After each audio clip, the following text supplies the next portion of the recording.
નમસ્કાર. આગલા વિડીયોમાં આપણે થોડું અધૂરું રહી ગયું હતું. કુંડલીની શક્તિ વિશે આપણે જાણકારી લઈ રહ્યા છે.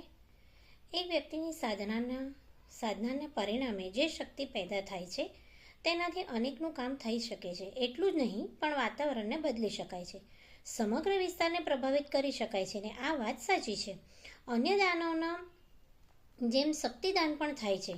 આત્મશક્તિવાળા કોઈ સમર્થ પાસેથી પોતાને માટે શક્તિની માંગણી કરીને જરૂરી કાર્યોમાં તેનો ઉપયોગ કરી શકે છે. જેમ કે બેંકોમાંથી વ્યાજ મળે છે, તેવી જ રીતે સૃષ્ટિના નિયમોમાં એવી જોગવાઈ રાખવામાં આવી છે. જેવી રીતે ધનવાન વ્યક્તિ પોતાની સંપત્તિનો અમુક ભાગ દાનમાં આપે છે, તેવી જ રીતે યોગી સમષ્ટિની મુશ્કેલીના પ્રસંગે સૃષ્ટિના કલ્યાણ માટે પોતાને મેળવેલી શક્તિ બીજા સત્પાત્રોને દાનમાં આપે છે. કુટુંબનો નિર્વાહ એક માણસની કમાણીમાંથી થતો હોય છે. બાકીના અન્ય બધા પોતાને ભાગે આવતા નાના મોટા કામો કરતા રહે છે. દરેકને પોતાના માટે અલગ અલગ કમાણી કરીને પોતાનો જરૂરી સામાન મેળવવો જરૂરી નથી. કુંડલીની જાગરણ અતિ મુશ્કેલ વિધા છે અને એને વીજળીની સાથેની રમત જેવી કહી શકાય છે. વીજળી સાથે જીવ જવાનું જોખમ તો રહે જ છે. કુંડલીની જાગરણના પ્રયોગોમાં માર્ગદર્શનના અભાવે, પાત્રતાના અભાવે કેટલાય માણસો મગજની સ્થિરતા ગુમાવી બેસે છે. કેટલાયને પક્ષાઘાત થાય છે તો વળી કેટલાકનું તો મરણ પણ થઈ જતું હોય છે. ડ્રાઇવિંગ શીખવવાની ચોપડીઓ વાંચીને કોઈ મોટર ચલાવવા લાગે તો ભારે ખરાબ પરિણામ આવી શકે છે. કુશળ સારી રીતે ગાડી ચલાવવાની આવડતવાળાઓ ચાલક ગાડીને સાચવી જાણે છે અને મુસાફરોને નક્કી કરેલા મુકામે પહોંચાડતો હોય છે. કુંડલીની જાગરણનું મહાત્મા, રિદ્ધિ સિદ્ધિઓના પ્રસંગો, પરિણામ વગેરે જાણી લીધા પછી તેને એકદમ સરળ સમજીને કોઈ માર્ગદર્શકની મદદ વગર પોતે ગમે તેમ ઉપયોગ કરવાની ઉતાવળ કરવી ના જોઈએ. એવા પ્રસંગોએ પહેલી હરોળમાં ઊભા રહેવાનો રોમાંચ તો છે જ, સાહસનું કામ પણ છે, પરંતુ તેમાં જોખમ પણ ઓછું નથી. ગાયત્રી, સાવિત્રી અને કુંડલીની સાથે સંકળાયેલા પ્રસંગોની સાધના હેતુ માટે આટલી સાવચેતીની ચર્ચા કરવી એટલા માટે જરૂરી છે કે તેને માટે લોકોને પણ ઘણું જ આકર્ષણ છે. ગૂઢ વિજ્ઞાન હોવાને લીધે તેના પર આવરણ તો રહેલું જ હોય છે. કુંડલીની વિજ્ઞાનનો સિદ્ધાંત, સ્વરૂપ અને વ્યવહાર સમજવો ખૂબ જ જરૂરી છે, યોગ્ય છે. કારણ કે જ્યારે આવી વિધાઓ લુપ્ત થવા માંડી છે તો તેના સૂત્રો, સંકેતોની કડી મળી જાય તો બુદ્ધિમાન માણસ સમજ શક્તિને આધારે તેને ઉકેલ શોધી લે છે. પરંતુ કોઈ જ માહિતી ઉપલબ્ધ ન હોય ત્યારે સ્વાભાવિક છે કે એકદમ નવી શરૂઆત, શોધ મુશ્કેલ અને વધારે સમય તો માંગી જ લે છે. અસ્તો વિજ્ઞાનની મહત્વની શાખાઓ અંગે જાણવામાં કોઈ જ વાંધો નથી, ફક્ત તેના ઉપયોગની સામે લાલ બત્તી છે. શબ્દોથી બાણ જો પાછું ફરે તો પોતાના અવાજની દિશામાં આવીને આત્મઘાતી નીવડે છે. કુંડલીની વિદ્યા ને સામાન્ય પૂજાપત્રીના સ્તરની રમત ન માનતા માન્યતામાં બનાવવી જોઈએ કે એને માટે પાત્રતા મેળવવી જરૂરી છે. પ્રારંભિક સાધનાની પૂર્વ ભૂમિકા પણ હોવી ઈચ્છનીય છે અને તેનો ઉપયોગ નિષ્ણાતોના હાથમાં રહે તે ઈચ્છનીય છે. કુંડલીની સાધના એ ગાયત્રી ઉપાસનાની ઉચ્ચ સ્તરની પદ્ધતિ છે. પંચકોશનું અનાવરણ ગાયત્રીની પંચમુખી સાધનાની અંદર આવે છે. તેની ચરમ પરિણીતિ કુંડલીની સાધનામાં છે. એને ગાયત્રી અને સાવિત્રીનું મિલન કહી શકાય છે. મૂલાધારની ભૌતિક શક્તિ જ્યારે સહસ્ત્રારની દિવ્ય જાગૃતિ સાથે મળે છે તો તેનો સમન્વય, સંગમ એવી આત્મશક્તિ પેદા કરે છે જેને યોગાભ્યાસની પૂર્ણતા કહી શકાય છે. ગાયત્રી બ્રહ્મ વિદ્યા અને સાવિત્રી શક્તિચંડી કહેવાય છે. બંનેને ભેગી કરવાની વિધાને કુંડલીની જાગરણ કહે છે. આ જ વિધાન બ્રહ્મવર્ચસ પણ કહેવાય છે. બ્રહ્મવર્ચસ સાધનાઓમાં કુંડલીની જાગરણની પ્રક્રિયા પણ જોડાયેલી છે. સાધના વિજ્ઞાનની અંતર્ગત કુંડલીનીની ચર્ચા અગ્રસ્થાને રહે છે અને તેને અદ્ભુત અને પ્રચંડ દિવ્ય શક્તિના રૂપમાં સ્થાપવામાં આવે છે. કુંડલીનીનું સ્વરૂપ, વિજ્ઞાન અને સાધના વિધાનને સમજતા પહેલાં એ જાણી લેવું જોઈએ કે એ શક્તિ કઈ ચીજ છે, તે ક્યાંથી પેદા થાય છે, તેની સાધનાનો હેતુ શું છે અને એ પ્રયત્નથી કેવો લાભ મેળવી શકાય છે. ગોળ આકૃતિને કુંડલીની કહે છે. ગોળ આકારની આકૃતિ આ આખા બ્રહ્માંડની છે. નાનામાં નાનો પરમાણુ પણ ગોળ હોય છે. કોઈ ઈચ્છે તો બ્રહ્માંડ સત્તા અથવા તો જીવ સત્તાને કુંડલીની કહી શકે છે. ગ્રહ નક્ષત્ર ગોળ છે, પદાર્થોના પરમાણુ અને પ્રાણીઓના જીવાણુઓ પણ ગોળ છે. આ ગોળાકારને કુંડળીની સમજી શકાય છે. આ તો સામાન્ય વ્યાખ્યા થઈ. હજી તો ઘણા ઊંડે ઉતરવાનું બાકી છે. ગ્રહ નક્ષત્ર ગતિશીલ છે. તે એક ચોક્કસ કક્ષામાં પરિભ્રમણ કરે છે, આગળ વધે છે અને ગોળાકાર ગતિથી વારંવાર પોતાની કક્ષામાં ભ્રમણ કરે છે. આ પરિભ્રમણ ગોળાકાર હોવાથી કુંડલિની કહેવાય છે. જીવ જન્મે, વધે, મરે, પછી એ ક્રમનું પુનરાવર્તન થાય છે અને આ કુંડલિનીનું ચક્ર થયું કહેવાય. કુંડળી મારીને સાપ બેસે છે એટલે તેની જ ઉપમાનો ઉપયોગ કરવામાં આવે છે. પૃથ્વી શેષનાગની ફેણ ઉપર રહેલી છે. આકાશ તત્વના દેવતા અનંત મહાસર્પ છે અને આ પૌરાણિક માન્યતામાં વિશ્વ બ્રહ્માંડની અને પૃથ્વીની સ્થિતિનું વર્ણન છે. પાતાળને શેષલોક કહે છે. બ્રહ્મલોક ઉપર પણ શેષનાગનું જ આધિપત્ય છે. વિષ્ણુ ભગવાન સર્પ ઉપર શયન કરે છે. શિવલોકમાં પણ સર્પનું સામ્રાજ્ય છે. તે ભગવાન શંકરના અંગે વીંટળાયેલા હોય છે. આમ નીચે અને ઉપરના લોકમાં પૃથ્વી ઉપર અને નીચે સર્પસત્તાનું જ આધિપત્ય છે. આ વિવેચનથી કુંડલિની શક્તિના સ્વરૂપનું પ્રાથમિક જ્ઞાન મળી શકે છે. જે બ્રહ્માંડ છે તે જ પિંડ શરીરમાં છે.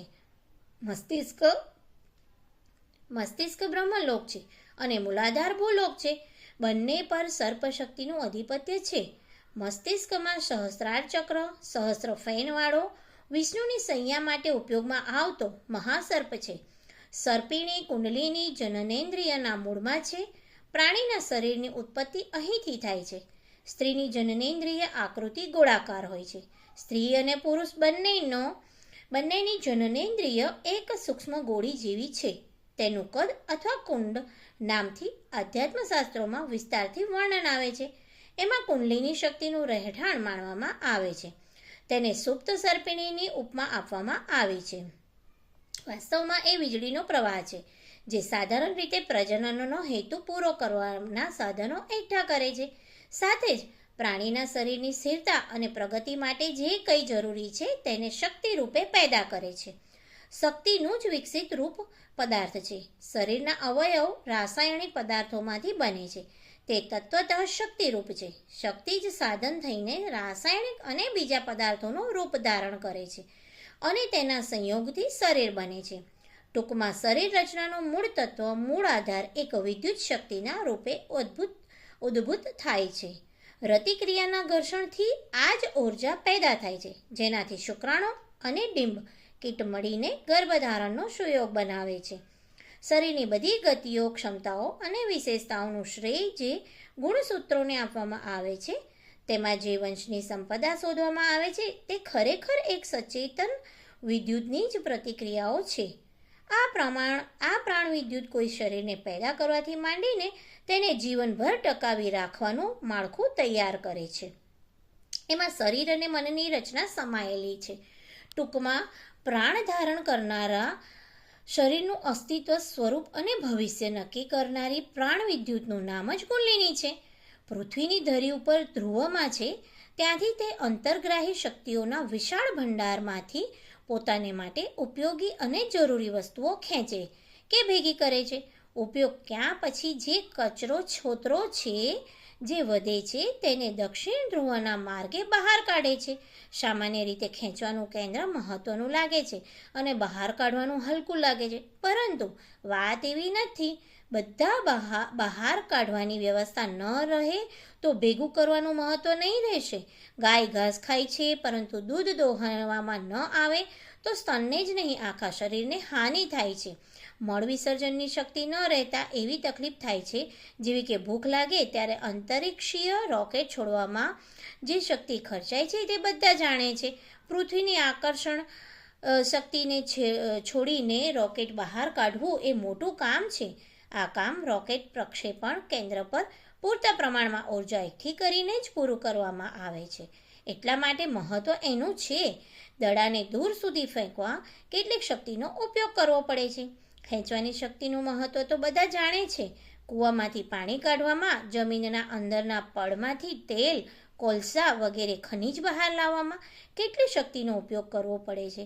તો બધા જાણે છે કે આ વિવેચનના આધારે ઉત્તર ધ્રુવ અને દક્ષિણ ધ્રુવની પ્રક્રિયાનું મહત્ત્વ અને તે કેન્દ્રોનો ઉપયોગમાં આવનાર પ્રચંડ સામર્થ્યનું સ્વરૂપ સરળતાથી સમજી શકાય છે.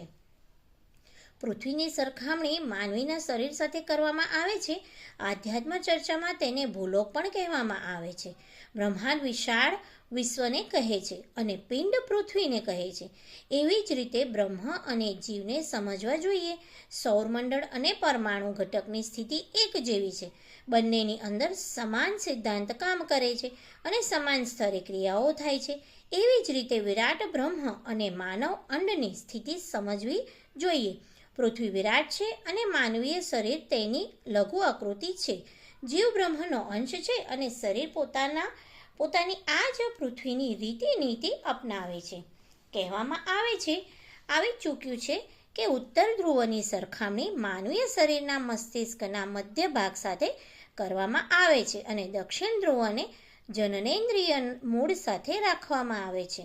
મસ્તિષ્કના મધ્ય ભાગને બ્રહ્મરંધ્ર કે સહસ્ત્રાર કહે છે અને જનેન્દ્રિય મૂળને મૂળાધાર કહેવામાં આવે છે. કુંડલિની તે શક્તિ છે જેનો મૂલાધાર અને સહસ્ત્રારની વચ્ચે વધારે શક્તિશાળી પ્રવાહ ચાલવા લાગે તો જીવ અને બ્રહ્મ વચ્ચે એકતાથી જે મહાન સંભાવનાઓ પેદા થાય છે તે દેખાવા લાગે. સામાન્ય રીતે આ પ્રવાહ એકદમ ઓછો વહે છે. બંને છેડા પોતપોતાના સીમિત કાર્યોમાં લાગ્યા રહે છે. તેમની વચ્ચે આદાન પ્રદાનની ક્રિયા નહિવત ચાલતી હોય છે. મૂલાધારની ક્ષમતા પ્રજનન માટે ઉત્સાહ અને સામર્થ્ય એકઠું કરવામાં લાગી રહી છે અને એમાં જ વપરાય છે. સહસ્ત્રારનું સામર્થ્ય પણ ઉપાર્જન, ઉપભોગ અને વ્યવહાર વ્યવસ્થા ચલાવવામાં શક્તિનો ઉપયોગ કરે છે. ઘણીવાર તો બંને કેન્દ્ર પોતાને ફાળે આવેલા કામો કરવામાં જ થાક અનુભવે છે. સામાન્ય સ્થિતિ આવી જ રહે છે. આ સ્થિતિમાં ફેરફાર કરીને એ કેન્દ્રોમાં પ્રચુર પ્રમાણમાં પ્રચંડ સામર્થ્ય પેદા કરવા માટે જે વિશેષ પ્રયત્ન કરવા પડે છે તેને કુંડલિની જાગરણ કહે છે. માટીના ઢીફા હાથ કે પગની મદદથી દૂર કરી શકાય છે, તોડી શકાય છે, પરંતુ જો તેમાં રહેલા પરમાણુઓમાંથી એક વિખંડન કરીને વિરાટ સામર્થ્ય પેદા કરવું હોય તો તેના માટે વિશિષ્ટ સાધન ભેગા કરવા પડશે. જનનેન્દ્રિય અને મસ્તિષ્કના શારીરિક કેન્દ્ર સામાન્ય રીતે પોતાના કામો કરતા જ રહે છે.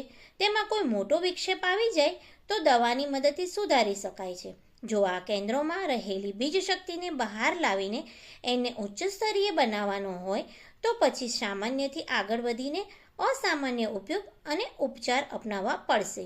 એ જ અસામાન્ય ઉપાય ઉપચારને કુંડલિની જાગરણની સાધના કહેવામાં આવે છે. કુંડલિનીનું રહેણાંક મૂલાધાર ચક્રમાં માનવામાં આવે છે. તેને પ્રાણ ઉર્જા, જીવનની શક્તિ, સર્જન પ્રેરણા, જીવન જીવવાની ઈચ્છા, ઉમંગ વગેરે રૂપે સમજવામાં આવે છે. તેનો સતત પ્રયત્ન શરીરના દરેક ભૌતિક પ્રયોજનોમાં જરૂરી સમર્થતા અને પ્રેરણા પેદા કરવા લાગેલો રહે છે. તેમાંથી એક ઉત્સાહ, કામ, ક્રીડા, વિનોદ અને રમતવીર જેવી આનંદની અનુભૂતિ છે.